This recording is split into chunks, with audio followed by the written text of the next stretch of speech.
mais man dama gëm ni Sénégal rek ñoo jar a xeexal parce que chaque fois su ma amee jafe-jafe man sénégalais ñoo may taxaw man gisuma kenn ku dul Sénégal man su ma feebaree sénégalais ñoo may taxaw su ma amee problème sénégalais ñoo may taxaw su ma nekkee ci kaso bi sénégalais dañ may taxaw kon man bokkuma ci ñu naan Sénégal jarul xeexal donc dama leen di remercier kilifa diine yi parce que am na ci ñoom ñoo xam ni taxaw nañ ma taxawaay boo xamante ni ñu bëri xamuñ ko te chaque fois dama gis ni rek yëf yi dañ ko defoon seen yëf kilifa surtout kilifa diine yi imam yi aussi les imams parce que xëy na peut-être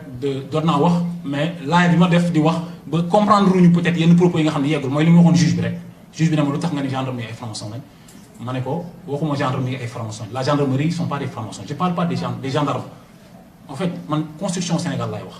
institution Sénégal yi laay wax Sénégal ni mu lawloo laay wax li nga xam ni Sénégal dañ ko tënk ci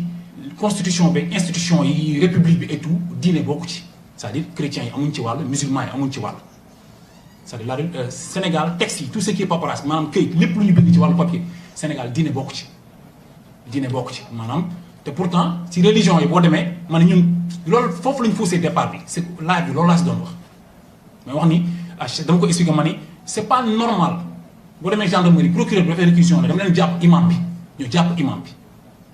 parce que dañu jàpp imam parce que imam bi da doon julli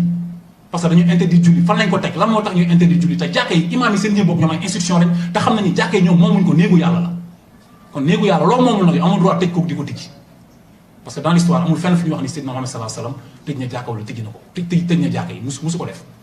donc loolu la léegi nag li ñu doon wax mooy mënoon nañ jël mesure barrière comme dëkk yëpp ni ñu ko jëlee respecté ko takk ay masque laal gel antiseptique et tout ba pare mën a julli comme ni ñu koy def actuellement ñu ngi koy def te gisuma kenn kuy julli ci jàkka fi mu toll nii ñu ne am nga Covid bi wala feebar bi topp na la donc je pense que foofu aussi lu am solo la du manque de respect kenn man je respecte la police man am na ay frères gendarmes ay beaux frères gendarmes am na ay xaritu police ay commissaires yoo xam ne samay xarit lañ donc def naa erreur dama koy reconnaître aussi damay jégalu ci kanamu Sénégal yëpp je m'excuse parce que dama waxee sous le coup de la colère c'est-à-dire dama wax parce que dañu convoqué xalif bi xam nga li jiitu d'abord mooy dañu njëkk convoqué imam bii nga xam moo nekk Médina Rebeuss dañ ko njëkk convoqué imam Kane police plateau fa laa yendu lundi bi ak moom maag Cheikh Omar Diagne maa ngi koy remercier de passage ak Arma Mbou fa la ñu yendu ak imam bi woor il a 78 ans imam bi ñu jàpp ko 5 heures du matin parce que da doon julli fajar ñu tëj ko ci gris bi bu ma ñëw ci gris bi laa ko fekk ci violon bi imam bi nekk màgget ñu téye ko fa mu woor ba 19 heures lañ ko bàyyi parce que da doon julli c'est-à-dire ma ni naka la tubaab bi réussir ba dindi ñun yërmandi bi waroon nekk suñu biir parce que commissaire bi jullit la ah wala muy chrétien wala am na lu mu gëm nekkul koo xam ni nekkul ci institution yi muy topp ak constitution yooyu noonu nga xam ne da koy dindi ci diine commissaire bi moom du quoi te commissaire bi ndax jullit la au fait naka la mën a accepter jàpp imam parce que da doon julli màgget mu bijaaw nga tëj ko ci kaso bi def ko ci violon mais mën ko fii Sénégal lañ nekk quoi tout ça mën nga wax sax teg à côté ci benn banc mag la il est vieux da doon julli xam nga diine lu mu si wax foofu nag la affaire bi déclenché woo boo seetee def naa benn live di ko wax maa ngi foofu naan maa ngi police plateau police Rebeuss du moins maa ngi police Rebeuss ñu ngi jàpp imam Kane tëj ko ba léegi dafa woor am na 78 ans mi ngi ci gris yi jour boobu nag laa déclenché ni maa ngi lancé le défi di wax ñëpp nag vendredi na ngeen fexe ba ñu julli ci parce que toog nañ 4-5 vendredi yoo xam julli jiwul léegi nag loolu xalif ñaseen da ko dégg ñeneen dégg si jàpp si ñëpp kilifa yi jàpp si ma la ñu remercier bu baax a baax a baax léegi nag bi ma toogee nag après ma gis ñu Facebook ñu wanee live direct xalif ñaseen bi di dox ak kan bi xam nga mag xam nga Sénégal ak mag ak suñu sëriñ tamit xam ngeen ku nekk ak ngëm-ngëmam ñu convoqué ko mu ñëw di dox ci kii bi noonu di yéeg ci escalier yi biir commissaire centralu Kaolack ça m'a fait mal quoi moom wax nag sous le coup de la colère def erreur nag quoi parce que yonent bi sallallahu alayhi wasallam daf ko wax dafa ni boo meree bul wax bi ma gisee dama mer rek automatiquement ku ne xam ngeen live ni mu mel génération bi ñu toll actuellement xam ngeen live ni mu mel spontanéité bi si nekk nga xam ne da ngay wax échange bi ci am xam nga gis dafa spontané quoi te ni ngay waxee noonu la ñuy di tonton et tout donc loolu moo tax ma waxee noonu mais bi may wax dama la wax rek pour ñu punir fi ma doon waxee mooy Sénégal c'est pas normal ba tey ku tooñ Seydina Mohamed wala nga tooñ waa jàngu bi yoon du la def dara soo laalee Macky Sall léegi ñu la article nangam article 80 article nangam ak nangam dañ ne Macky Sall institution la mais imam yi ñoom ay institution lañ ci diine l'islam ñun bu ñu juddoo imam yi ñoo ñuy tudd ñun bu ñu dee imam yi ñoo ñuy suul kooku ñooñu amoon gis ma ku leen ëpp valeur Sénégal naka lañ mën a sàgganee ba tey suñu diine bi nga xamante ni nee nañ 95% de musulmans 5% de chrétiens ñun ñëpp ñu gëm ba pare ñu sàggan ba suñu ngëm-ngëm yooyu amuñu part amuñu wàll ci suñu ni charte nday réew mi di doxee loolu defet la gàcce bu rëy la te je pense que loolu lu am solo la léegi nag ce qui est erreur yi ñu def ci yi ma def ci communication man peut-être yor naa jikkoy sénégalais comme ni ñu koy waxee mais soo juumee da nga naan juum nga tooñ naa dama tooñ parce que commissaire bi aussi liggéeyam loolu def c'est pas normal man taxaw naan dañ ko war a simmi quoi saagaw ma nag man moom ordre la jot rek appliqué te ordre bi mu jot noonu peut-être dañ ko jox yenn bu ko xam da koy jox ordre yi mu def mais man def naa erreur ma koy jégalu moom commissaire bi d'abord di ko jégalu parce que am na ay frères yoo xam ni ñu ngi liggéey ci police bi am na ay frères yoo xam ne ñoom maa ngi ñoom ay policiers lañ gendarme ñooy bokk mbalaanu wasifa ñoo bokk gëm sëriñ si comme Sénégal ni mu mel kon ñoom mënuñu nekk ay francs-maçons mais la gendarmerie ni muy doxee institution yi ni muy doxee la gendarmerie ni ñuy doxee ci ordre yi tey bu ñu la demoon léegi-léegi nii Serigne Touba fi nekkoon ñu ne dem leen jàpp Serigne Touba ñu jàpp Serigne Touba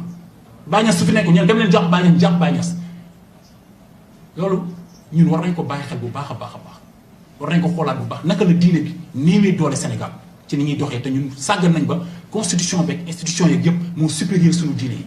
te république bi dafa war a topp ci suufu diine yi alxuraan bi nekk ci kaw bible bi tamit ñi ko gëm mu nekk seen kaw c'est-à-dire ñu jël gëm-gëm bi nga xam moom la ñu yàlla tegal ñu nekk suñu diine ñu gëm ko yooyu nekk ci kaw après nag politique bi république bi nekk ci suufam loolu la wax juge bi par rapport ak li nga xamante nii mooy jour bi nga xamante nii tey gendarmerie ñëw nañ sama kër ba jël ma yóbbu ma di wax sama affaire santé parce que dama bëgg ñëw foofu bi ma jëlee ba yóbbu ma ci brigade de recherche les gars yi commencé wax sama affaire santé je suis malade leer na Sénégal yëpp sama feebar yàlla moo def yàlla moo ci nattu mu siiw su ma sañoon du siiw parce que tëdd naa man fii hôpital avant ma principal avant mooy voyager tëdd naa une semaine urgence réanimation te kenn xamul ne dama feebar bi ma demee Surier la ñu bëri xam ne dama feebar après ci la génn ci lañ commencé gis yenn politiciens yi di ñëw après loolu nag moo ko siiwal malheureusement mu siiw mais neexuma dama feebar def naa ay opération loolu dëgg la dama feebar ci kaso bi parce que dafa am régime boo xamante ni man moom laay jël à chaque fois parce que man dafa ma bindal régime boo xam moom laa war a ñu may dundee kaso bi ñëpp xam nañ ak pandémie bi nii dañ ko tëj c'est-à-dire kaso lekk du dugg lekk du génn léegi kon dama obligé woon di lekk ci lekku kaso bi wala ma dem boutique dafa jël ay sardine wala ma fay jël ay corned-beef yoo xamante ni dama si doon jóg góorgóorlu mu mën continuer loolu nag moo demoon ba commencé indi problème ba ma am ñaari malaise ci kaso bi bon malaise bi moo ko amee sax man dama ko doon nëbb parce que sama jabar laa ko wax rek vite fait moom ndekete affaire bi def na ko problème parce que moom xam na feebar bi ñoo dëkk ma ko waxee nag moom ci la woo avocat bi pour sama médecin traitant ñëw dugg si kaso bi pour xool lii nag la sama jabar wax après mu wax Antoine Théobin moom aussi ñoom ñu gis avocat bi di expliquer pour médecin bi ñëw avocat bi nag médiatiser affaire bi lii la affaire gars yi médiatiser ko bi ñu ko médiatiser dañ ma yóbbu pavillon spécial bi ma yóbbu pavillon spécial def naa fa 15 jours yoo xamante ni dañ ma toppatoo damay profiter ci occasion bi de remercier waa administration pénitentiaire damay ni remercier parce que administration pénitentiaire wax dëgg yàlla ay jàmbaar lañ parce que xam nga ñu dénk la te li ñu la dénk joxuñ la matuwaay yoo ko téye c'est-à-dire joxuñ la matuwaay yoo téye li nga dénk ñoom loolu moo leen tax mu nekk ay mbir yu doy waar yi ma fekk ci kaso bi lekk gi ñoom dañu état bi daf leen wax léegi lekk di dugg du génn amatul visite ñoom pénitencier ñoo gën a nekk prisonnier que prisonniers yi ñoom duñu nelaw duñu ñibbi seen kër parce que dañ leen confiné dañuy tëju amuñu droit génn seen kër parce que dañ ne ñoom amuñu droit génne feebar bi te pourtant chaque jour mandat de dépôt yaa ngi dugg ci kaso bi mu nekk lu metti loo xam ñoom ñu ngi koy dund foofu dañu muy pavillon spécial man nekk fa pavillon spécial dañ ma fa toppatoo man benn sens dama tiit ma ne mais man ñii ni ma toppatoo yi ne lan la mais comme foofu amul internet télé bi nañuy seetaan après laa ne ah ok ci laa gis sénégalais yi taxaw bi moo tax aw ma seen fay aw ma fayu presse sénégalaise aw ma fayu sénégalais yi aw ma seen fay moo tax bu ñu naan da nga feebar man pousse su ma si doon teg di ma pousse di ma indi fii damay ñëw taxaw ma wax Sénégal yi fekk maa ngi mën a wax ak mën taxaw xeexal Sénégal dama koy def parce que ma personne importe peu chaque jour dama koy wax parce que nit ñi dañu war a bàyyi di wax non noppalu non xanaa xooloo sa doom yi dama koy wax à chaque fois ma ne naka ngay waxee ni yow Seydina Mohamed nga gëm te Seydina Mohamed wax ni jullit bu nekk li mu yéene boppam la war a yéene jullit yëpp naka ngay yéene sa doom toppatoo ko te yéene woo toppatoo doomu jàmbur naka ngay xeexale sa doom te doo fas yéene xeexal sa doomu jàmbur donc kon sama doom man seen doom sama doom la suñu doom ñun suñu doom ñun ñëpp la jigéenu Sénégal yëpp dañ ma xeexal ba dama mujj dama yéemu damay génn si kaso bi sax appel téléphonique yi jooy yi ma ne man lan laa defal Sénégal kon man am naa liggéey bu rëy boo xam ne may xaas ma kanam am na yoo xam ne ñaax la quoi dañ ma ñaax xam ne waruma fen war naa éviter lépp ba bañ a laal lu lewul wala ala boo xam ne tas yaakaaru Sénégal yi man dama am way bu taxaw sama kanam moo tax donc man défi la quoi man pour man défi la donc c'est très important loolu aussi lu jar a bàyyi xel administration pénitentiaire nag am na yu fa nekk yoo xamante ni am na yeneen yaatal xëy na peut-être du fi xaj nañu ko yaatal yu bari ay nit yoo xam ne fekk naa leen si kaso bi ñu nekk ci condition yu doy waar yoo xam war nañ ko xeex comme sànq ni may ko waxee ni Sénégal diine bi amu fi wàll noonu lañ jàppee imam Abdou Touré ma nga fële Cap Manuel dañ ko tëj ci kaso bi mook Assane Diouf ñoo bokk benn nekk xam nga lañu ko jàpp doon def daawa di wax ni diine l'islam dafa am législation boppam du diine boo xamante ne nii dañ koy boot di début bootaatal loolu lañ ko jàppee. noonu lañ jàppee tamit Camara mais Mamadou Camara mi nga xam ne mu nga fi pavillon spécial dañ ko opéré tëj nañ ko 2 ans kenn jugé ko ci yoonu suuf bi la doon dem pour immigré bi ñu jàpp ko immigration clandestine ñu jàpp ko bi ñu ko jàppee ne terroriste la dafa jaaroon gaaw indi ko tëj ko ba feebar fekk ko ci kaso bi ba ñu opéré ko ba mu am poche man poche xam naa ko su ma nee poche am naa poche mbay ngi dara mais xam na li may wax Mati 3 boobu tamit xam na li may wax de passage maa ngi koy bigga bu baax a baax su ma nee poche ñoom xam nañ li may wax donc mu am poche nekk si kaso bi di dund lu méttee 2 ans mi ngi si kaso bi ñu jiñ ko terroriste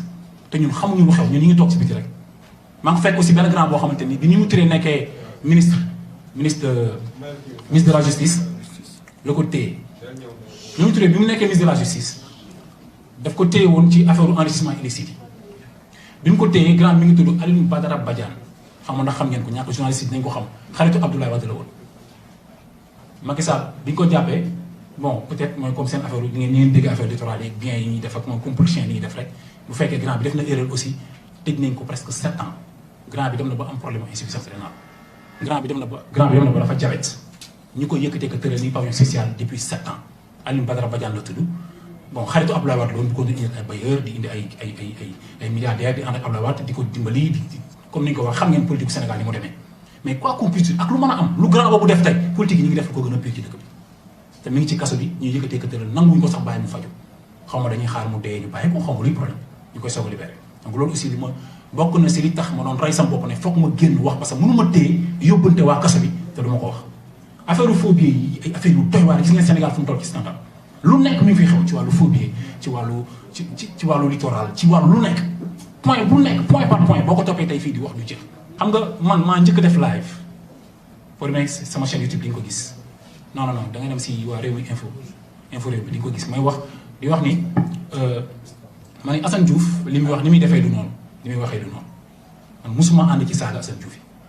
te bi ma ko gisee ci kaso bi waxtaan nañu mu nekk nit ku baax ñu waxtaan man moom man ko grand saaga yi xam nga rek bàyyi saaga yi te Assane Diouf dama leen wax lu am solo institution lañ ko yóbbu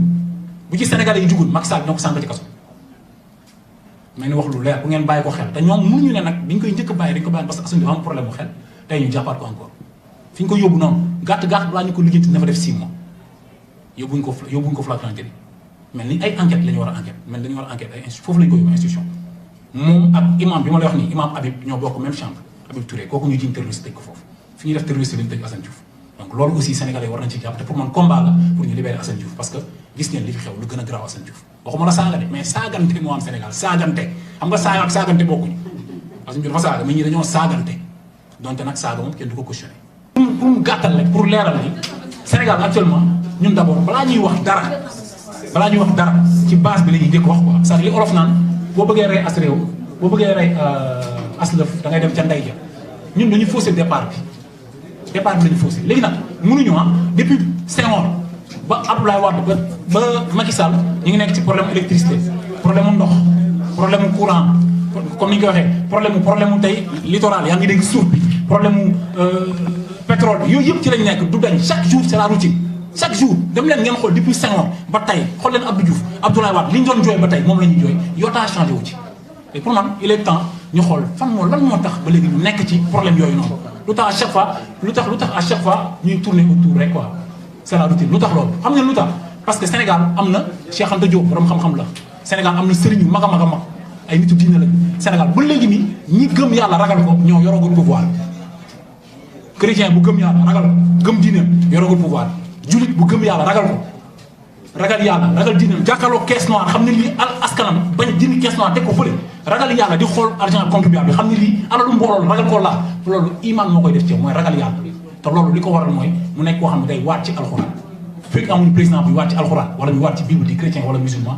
buñ ko amul mënuñu xaar du ma nekk ci détail yooyu chaque jour li ñuy jooy duñ si jug mukk duñ jug ci courant duñ jug ci ay détournement duñ jug ci ay enrichissement illicite yi ñuy wax ak duñ jug ci pétrole bi ñuy partagé c'est-à-dire duñ ci jug littoral lii di wax ni yàgg na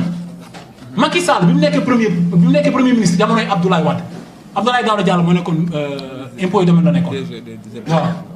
fa la nekkoon coow loolu si vous vous rappelez bu fekkee ay journalistes yéen xam ngeen fi may li may wax dem leen ngeen xool lan la coow lu rëy la fi indi woon ndax Abdoulaye Daouda Diallo dafa joxoon Macky Sall ay terrain bu mu indi fi coow lu rëy loolu mi ngi ne fàng ci internet bi donc je pense que affaire yi yàgg na quoi du tey